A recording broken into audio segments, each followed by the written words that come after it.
Halo semuanya, welcome back to my channel. Hari ini itu aku lagi memutuskan untuk pengen cerita-cerita karena udah lama banget gak ke channel ini dan udah lama banget gak ngobrol. Ya ada beberapa hal yang aku pengen ngobrolin di video kita kali ini. Aku belum pernah sih bikin video kayak gini sebelumnya. Jadi mungkin ini adalah videoku pertama dengan kita ngobrol-ngobrol dengan topik yang menurut aku lumayan berat. Tapi bagaimanapun memang itu yang sedang terjadi di dalam kehidupan kita sekarang ini gitu. Oh ya udah, sebelumnya perkenalkan dulu untuk kalian yang belum pernah ketemu dengan aku Dian Christian Huta Galung. Backgroundku sebenarnya sarjana psikologi, tapi bekerjanya enggak dalam lingkup psikologi sih sebenarnya. Tapi mau bagaimanapun yang namanya ilmu psikologi itu nggak bakalan hilang dan pasti bakalan kepake meskipun kamu nggak bekerja di bidang psikologi. Jadi apa ya? Kalau di channel ini biasanya aku nyanyi atau tentang kegiatan-kegiatan sehari-hari aja, tapi untuk yang kali ini aku pengen kita ngobrol sedikit tentang sesuatu yang sebenarnya mengganggu pikiranku beberapa waktu belakangan ini. Aku di sini bukan ingin menggurui, bukan sebagai orang yang lebih tahu atau gimana. Aku hanya pengen berbagi aja karena ini adalah pengalaman hidup yang mungkin berguna untuk orang lain yang mengalami hal yang serupa dengan yang aku alami gitu. Jadi kita pengen sharing aja karena kan kalau manusia merasa sendiri itu rasanya gak enak banget. Tapi aku percaya kita semua akan mengambil hal yang positif dari video ini. Itu mungkin aku juga disclaimer, aku bukan orang yang pintar ngomong, yang mungkin apa yang ada di pikiranku kalau dikeluarin lewat mulut ini tuh rasanya jadi kok nggak nyampe ya pesannya, kok beda sama yang gue pikirin. Ya udah, yang penting kita dengerin dulu aja apa yang sih sebenarnya yang pengen aku omongin hari ini. Oh ya, aku di sini bersama dengan ini kalau dari tadi kalian lihat ini boneka aku. Jadi biar kita vibes-nya tuh lebih chill aja. Jadi kita lagi di kamar, terus ya santai-santai aja. Meskipun obrolan yang kita omongin akan sedikit berat. Oke, ya udah mari kita mulai aja videonya. Oke, jadi sebelumnya aku mau menjelaskan background dulu, latar belakang kenapa aku pengen ngomongin hal ini. Jadi aku sudah berada dalam usia di atas 35, di bawah 40 tahun. Jadi bisa ditebak berapa usia saya. Oke, dan dari pengalaman hidup aku, jadi ada beberapa, bahkan aku bilang hampir semua ya, orang-orang terdekat aku. Dari mulai kakak aku, abang aku, 2 orang, sampai suamiku sendiri ngerasain yang namanya di layoff dari perusahaan tempat mereka bekerja. Bukan karena performance, tapi karena sesuatu yang terjadi di dalam perusahaan tersebut gitu. Ya entah itu manajemennya berubah atau misalnya ada kebijakan dari manajemen atau gimana ya, berbagai macam background. Tapi di sini yang mau aku tekankan adalah karena memang perusahaannya yang memutuskan untuk melay-off, bukan karena performance, bukan karena kinerja tidak bagus. Itu terjadi di saat usia mereka sudah di atas 40 tahun. Dimana kalau usia di atas 40 tahun itu kan ada manusia berada dalam masa-masa yang lumayan udah settle istilahnya, udah menikah, udah ada yang sudah punya anak, sudah punya keluarga, berarti sudah punya tanggungan. Misalnya ada yang punya KPR, ada yang mau bayar sekolah anak, dan itu kan butuh biaya juga ya. Udah pasti biayanya itu tidak semakin sedikit, tapi semakin besar gitu. Dan di usia-usia segitu juga ada orang-orang yang punya tanggungan selain keluarganya sendiri. Ada tanggungan orang tua, mungkin ada orang tuanya yang sakit atau yang butuh tanggungan, yang tinggal bersama orang tua juga gitu kan. Dan di usia-usia tersebut mereka terkena layoff dari perusahaan. Dan aku melihat kok bisa semuanya kena ya.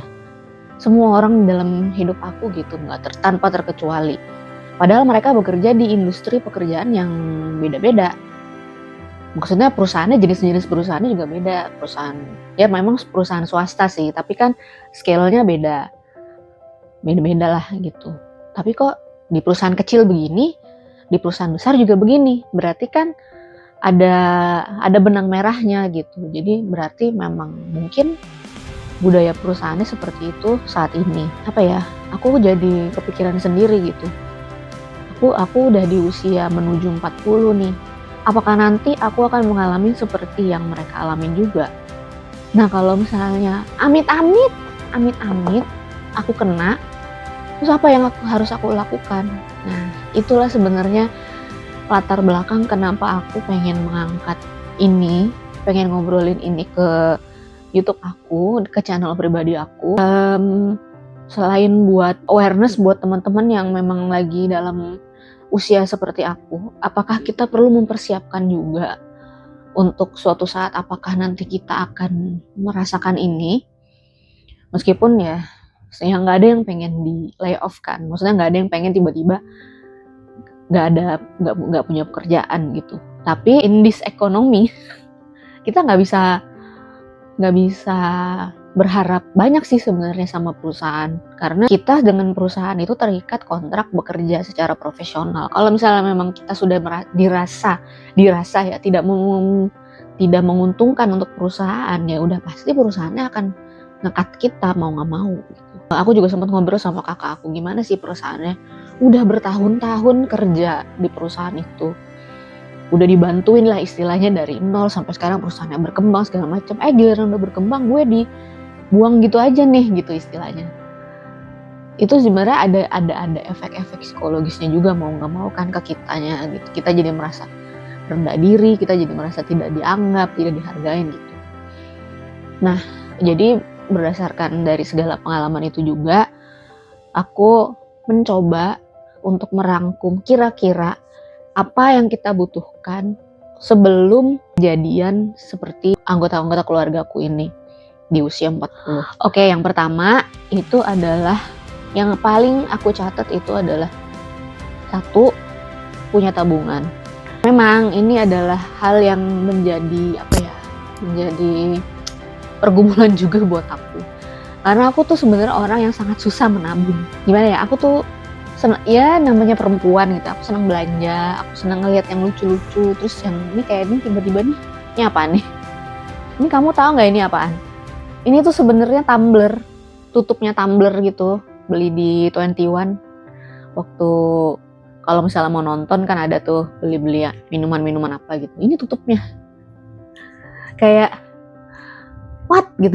Maksudnya barang-barang nggak penting yang kayak gitu-gitu gitu. Ya, biasa namanya perempuan gitu. Dan ya aku juga kan penghasilanku itu cuman dari kerja, kan aku kerja di perusahaan. Kalau orang kerja di perusahaan kan gaji cuman sebulan sekali. Dan gajinya, sumber gaji aku juga cuman itu doang. Dengan keinginan yang sebanyak itu dan dengan pendapatan yang cuma segitu-segitu aja, itu jadi membuat aku susah banget yang namanya nabung. Apa ya, aku juga berkali-kali udah diingetin sama suamiku, kamu belajar nabung. Ya memang itu adalah, ya mungkin ini tuh jadi video ini tuh kayak menampar aku sendiri gitu loh. Maksudnya, ayo dong, bisa dong, kapan lagi gitu. Oke, ya udah. Jadi di sini aku dia jadi teringatkan lagi kalau kamu harus punya tabungan. Tabungan itu bentuknya macam-macam ya. Maksudnya ada yang orang menabung uang dalam bentuk uang, misalnya dari gajinya sekian ditransfer ke rekening terpisah untuk tabungan. Ada tabungan yang masih bisa diambil, ada tabungan yang nggak bisa diambil sampai sekian lama gitu kan, macam-macam tuh jenisnya. Terus ada juga orang yang menabung dalam bentuk barang, misalnya emas atau misalnya apalah macam-macam gitu. Kalau aku selama ini ya baru berhasil ngumpulin barang dikit, ngumpulin si emas-emas itu sejak ada tragedi. Aduh, jadi sedih lagi. Dulu tuh rumahku tuh pernah kerampokan. Bukan ya kemalingan lah. Maling masuk rumah dan yang diambil itu cuman sepaket isi perhiasan. Itu ada warisan dari papa dan dari suamiku, dari wah segala macam dah hilang lah sudah semua. Nah jujur aja semenjak kehilangan itu tuh aku jadi kalau misalnya mau nabung emas lagi, aku mikirnya kayaknya masih gimana gitu, masih nggak tega kalau misalnya harus kehilangan lagi gitu. Jadi aku masih belum berani nabung emas banyak-banyak. Jadi makanya aku memutuskan untuk ya udah buka rekening tabungan dan belajar untuk konsisten setiap hari. Bukan setiap hari, setiap bulan untuk ngisi itu tabungan dan stop tabungannya nggak boleh diapain. Dan apalagi ya yang membantu aku tuh banyak merefleksikan diri gitu. Buat apa sih beli barang-barang yang nggak penting? Maksudnya ini kan ya udah ini lucu gitu. Pas kita beli lucu gitu. Terus ya udah ini cuma dilihat doang di sini nih. Nggak ada gunanya apa-apa lagi nih. Mau digunain jadi apa? Cuman pajangan doang kan istilahnya gitu. Jadi ya semakin dewasa tuh semakin belajar untuk mindful ya, lebih mindful dalam spending, dalam mengeluarkan uang juga. Kita semakin melihat ekonomi juga saat ini. Ada banyak orang yang diputus pekerjaannya, ada banyak orang yang nggak punya pekerjaan. Jadi kita harus belajar lebih mindful untuk mengeluarkan uang juga. Dan itu tadi penyelamat salah satunya itu saat kamu misalnya terkena layoff itu adalah kalau kamu punya tabungan. Jadi misalnya kamu tiba-tiba nggak ada pekerjaan, kamu masih punya safety net lah istilahnya. Jadi hidup kamu masih bisa terus berjalan, masih bisa bayar listrik, masih bisa bayar air yang kayak gitu, yang untuk kebutuhan primer lah istilahnya. Jadi aku saranin untuk buka tabungan dari sekarang, berapapun umur kamu yang nonton ini. Meskipun yang nonton ini tuh usianya mungkin masih belasan atau mungkin masih 20-an awal, masih baru awal-awal mau kerja, itu malah justru lebih baik. Yang penting kamu mulai sekarang. Dan gak menutup kemungkinan juga yang usianya juga udah lebih tua dari aku, yang masih belum punya tabungan, siapapun kamu, berapapun umur kamu, bukalah tabungan sekarang. Harus punya, mau itu di celengan yang cuma nabung 1.000 atau gocapan kalau misalnya masih ada tuh. Yang penting kamu punya tabungan. Yang kedua yang aku notes itu adalah kita harus upgrade skill atau ilmu. Jadi di usia-usia kita yang udah dia early 40s ini atau late 30s ini tuh persaingannya kan dengan orang-orang yang masih fresh graduate, yang masih baru fresh-freshnya keluar dari kampus lah istilahnya. Mereka itu kan pengetahuannya memang banyak. Pengetahuan anak-anak zaman sekarang itu banyak banget, dari internet lah, dari mana-mana mereka bisa belajar. Tapi yang mereka nggak punya itu adalah, dibandingkan dengan kita, adalah pengalaman. Bagaimana penerapan ilmu yang mereka dapat di kuliahnya itu atau di internet yang mereka punya gitu, tapi dengan penerapan ke dalam dunia kerja. Dunia kerja itu kan berbeda loh dengan dunia misalnya kalian masih kuliah atau masih sekolah. Dunia kerja bagaimana cara profesional kita, cara kita mempresentasikan apa yang pekerjaan kita. Belum lagi ada dinamika di kantor, kalau misalnya ada orang yang teman kerja kamu yang gak suka sama kamu, yang tiba-tiba mau nyengkat kamu dalam hal pekerjaan atau gimana, dinamika kayak gitu, terus politik kantornya dan segala macamnya itu kan susah ngomongnya. Itu yang mereka nggak punya. Dan kita kalau harus bersaing sama mereka, ya mungkin mereka memang fresh dengan pengetahuan yang baru segala macam, tapi di mata perusahaan nilai tambah kita itu adalah pengalaman. Mereka yang nggak punya pengalaman dengan ilmu yang banyak, atau dengan kita yang ilmunya mungkin cukup aja tapi punya pengalaman yang lebih banyak gitu. Jadi untuk mengimbangi mereka nih, mengimbangi anak-anak yang baru lulus ini, kita juga harus mau terbuka untuk upgrade skill kita. Misalnya kalau misalnya kamu kerja di bagian data, kerjainnya apa? Excel. Nah kalau misalnya ilmu Excel kamu itu cuma misalnya sampai VLOOKUP doang, bisa. Kamu harus upgrade lagi sampai kamu bisa pivot table, sampai bisa query, sampai bisa slicer dan kawan-kawannya. Terus kamu juga harus bandingin misalnya report kamu yang kamu kerjain sekarang ini bentukannya begitu.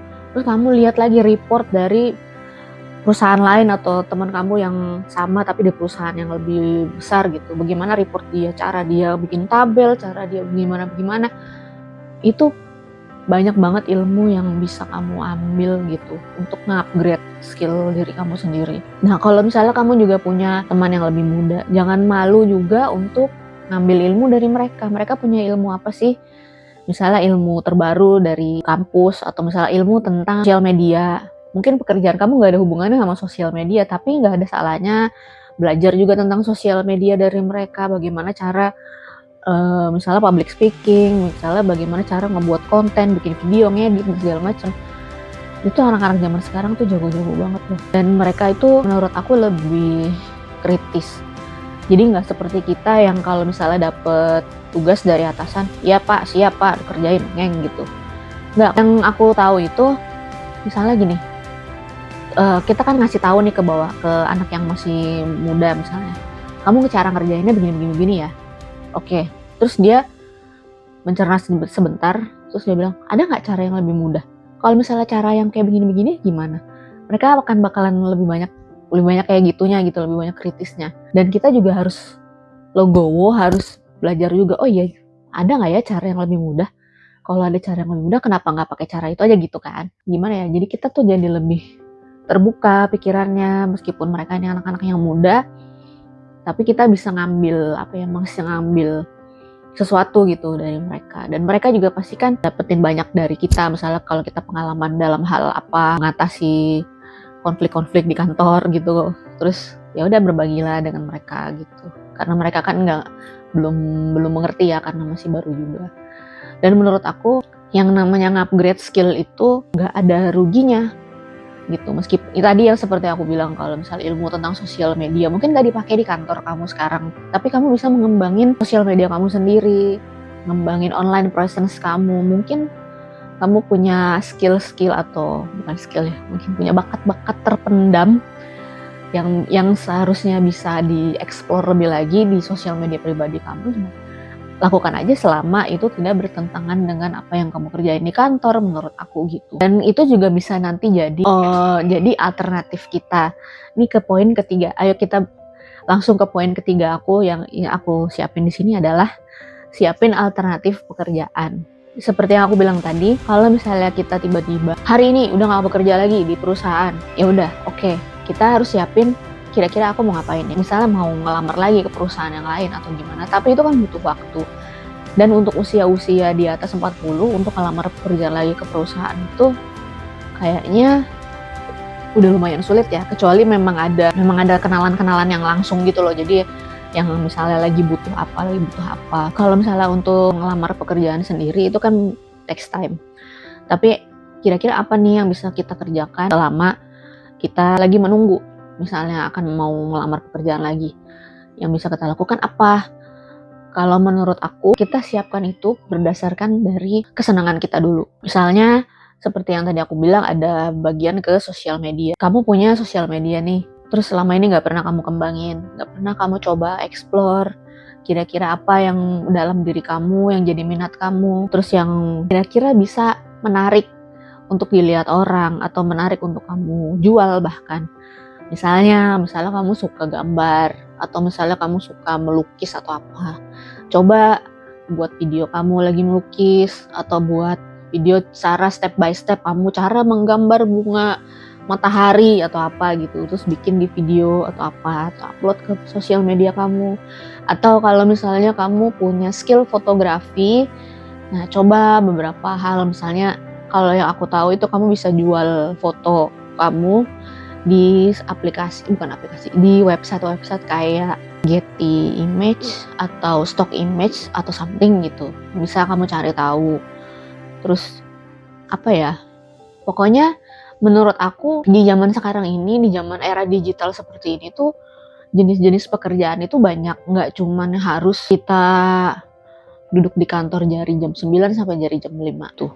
Jadi menurut aku banyak channel-channel yang bisa kamu coba sesuai dengan hobi. Kenapa aku bilang sesuai dengan hobi? Karena hobi itu kan kita suka.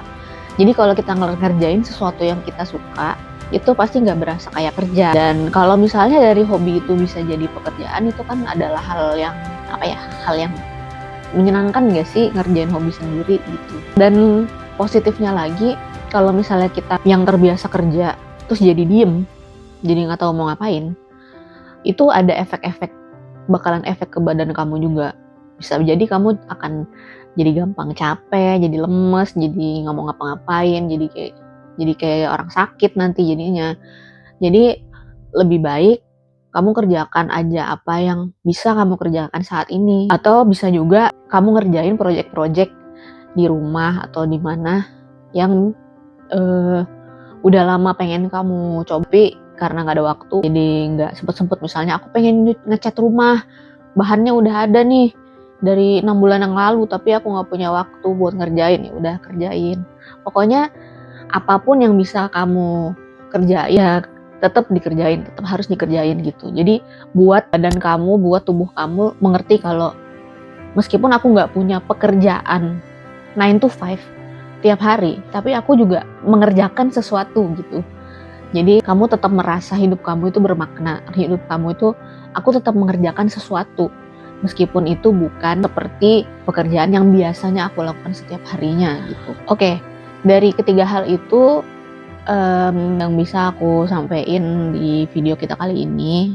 Mungkin ada teman-teman yang mau nambahin juga boleh, nanti di komen aja. Kalau untuk aku dari segi perusahaan, kalau kalian udah karyawan tetap di perusahaan tersebut, terus tiba-tiba kena layoff, itu udah pasti ada kompensasi dari perusahaannya. Entah ya jumlah dan segala macamnya itu kan tergantung dari perusahaannya. Tapi usahakan apa yang diberikan perusahaan itu, kompensasinya itu dipergunakan untuk hal-hal yang memang jadi kebutuhan setiap bulannya. Misalnya kayak bayar listrik, bayar air, atau KPR yang kayak gitu-gitu yang emang harus dibayar setiap bulannya. Jangan dulu dipakai untuk modal usaha atau untuk apa di bulan-bulan pertama setelah kamu lay off.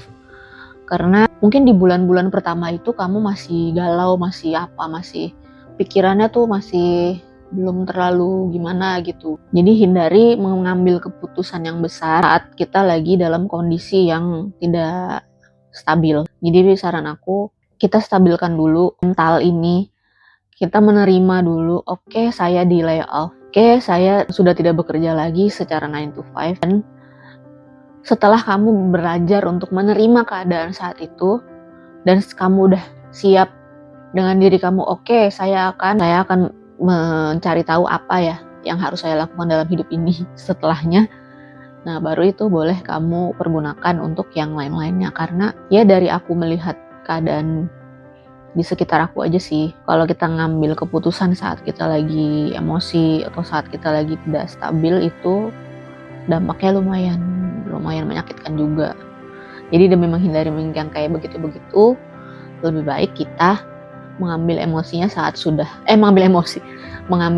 keputusannya saat udah tenang aja gitu. Oh ya, satu hal lagi yang paling penting dalam hal level dari layoff karyawan ini adalah jangan lupa berdoa dan minta restu dari orang tua. Karena restu orang tua tuh atau doa dari orang tua itu kata-katanya nggak ada kata-kata yang bisa menggambarkan bagaimana pentingnya restu dari orang tua untuk kehidupan kita. Mungkin ada dari kita yang beranggapan udahlah nggak usah ngomong-ngomong sama orang tua, saya kena layoff, saya begini, saya begitu, saya susah gini gitu. Ngapain sih nanti orang tua jadi mikirin, nanti jadi pikiran orang tua gitu kan.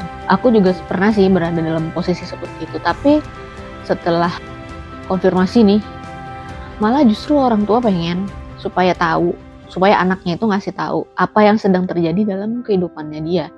Karena orang tua jadi merasa lebih dihargain, orang tua jadi merasa oh anak ini mau ngedengerin pendapat orang tuanya nih.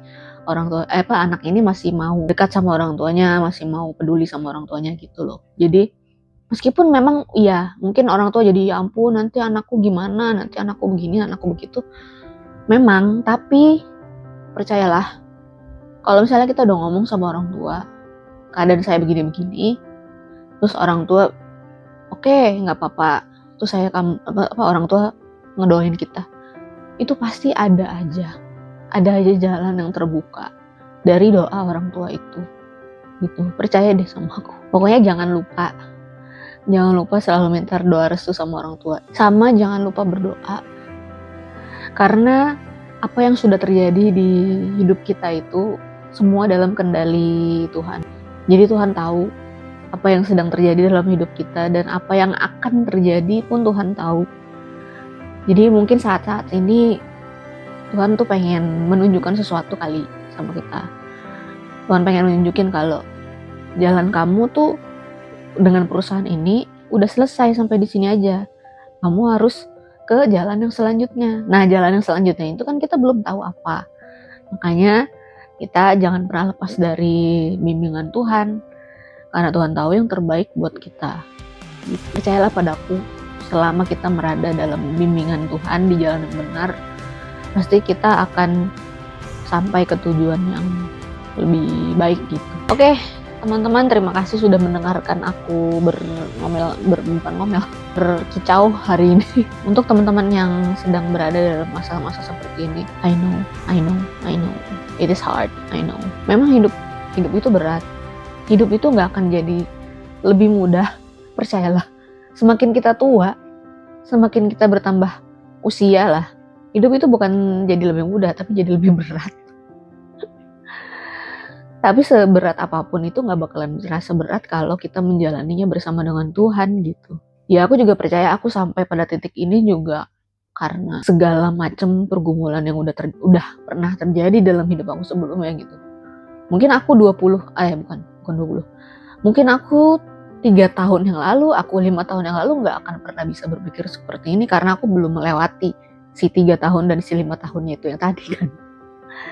Gitu. Jadi stay strong, dan kita semua pasti bisa menjalani hari-hari ini yang berat ini bersama-sama. Dan buat teman-teman juga, kalau misalnya ada yang mau komen, ada yang ngerasain hal yang sama, atau mungkin ada yang terbantu dengan video ini, atau mungkin ada yang mau bertanya sama aku, boleh silahkan tinggalkan komentar kalian. Aku pasti baca kok komennya.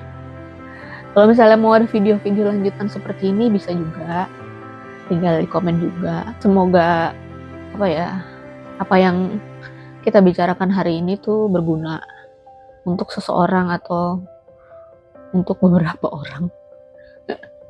Semoga berguna ya. Oke, terima kasih sudah nemenin aku di sini ngobrol-ngobrol sama si bonekaku ini. Sampai jumpa lagi di video-video berikutnya.